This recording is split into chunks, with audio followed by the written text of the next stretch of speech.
Hello, ladies and gentlemen. This is Eddie Marcus. I was just thinking about America, thinking about we the people and the changes that we're going through, especially at these times.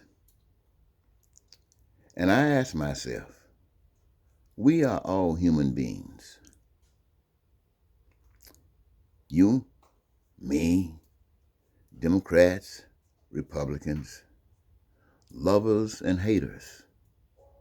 We are all human beings.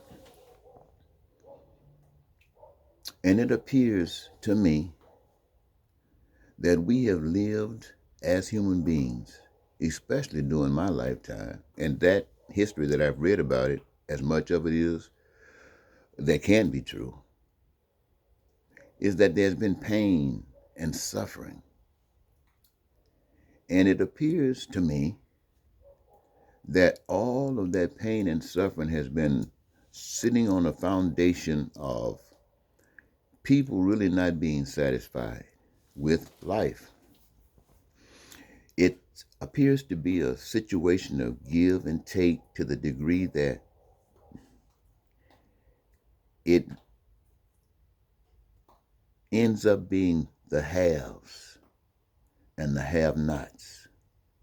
It's almost like when you think about all the wars that have ever been fought, most of them were about getting more, fighting to take, to control, to own, to manipulate, to have more for the purpose of power. Whether it's a power that you want to share with the community or a personal power that you just want to get to be an individual, a dictator. And I'm asking myself, why is it so difficult for all of us to just want to be satisfied? Why is it that we can't just think about our own personal interest that is a common interest? I think about the Republican Party. I think about those guys that were in Washington, D.C. that was attacking that state capitol, that national capitol. Well, forget the state, they don't want that. So this national capital, climbing walls. I mean, when you sit back, people who were at home, who were watching this on television were amazed. They were saying stuff like, I can't believe it. I know they're going to stop.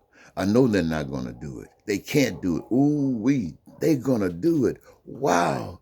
They've actually attacked the American government. Donald Trump, this is what they were saying. Donald Trump has actually brought people to the point that they are willing to kill and destroy. And you stop for a moment. Thank God it didn't happen, but somebody say that's just the beginning of the process. But you ask yourself, why? Why that? I mean, what would it actually produce? Even if you took over the country, pain and suffering would still exist.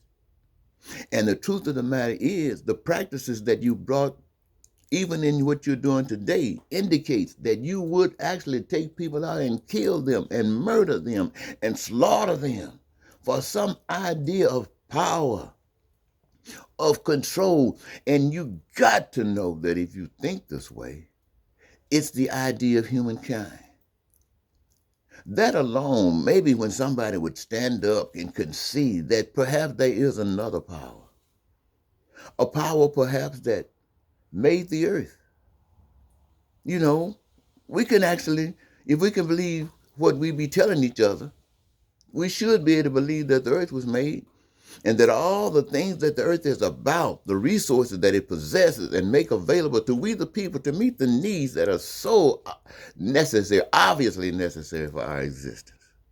Everything we need. Food, clothing, shelter, education, it houses it all.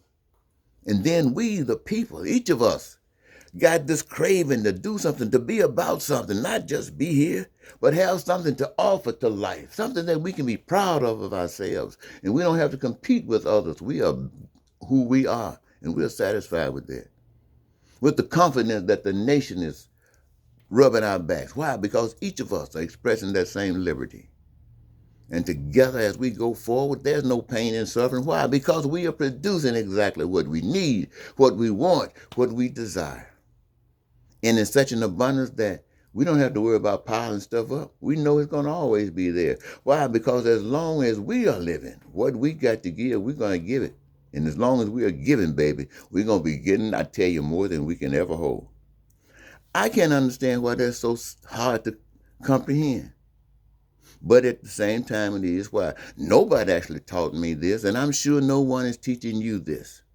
Because I don't hear people talking about things like this. And even those who come close to talking about it, I don't actually see them doing the kinds of things that needs to be done. You know, talk is cheap. Walking is real. Now, when you're walking against the tide, it doesn't seem like you're getting any place. But all you got to do is keep on stepping.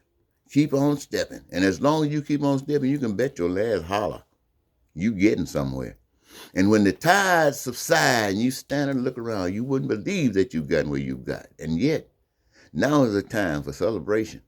Here's what's been happening, ladies and gentlemen. When you do the right things in life, for instance, people climbing on that wall. I heard one lady, well, I'm not going to repeat it. They were thinking they were doing the right thing. It's sad, but they were thinking that they were doing the right thing. And the rest of the world were thinking that they were doing something that was evil and despicable. That means you got a divided society. Each of them wanting the same identical thing. But maybe both of them are lying. In fact, I would believe that it's easier for you to believe that all of them are lying.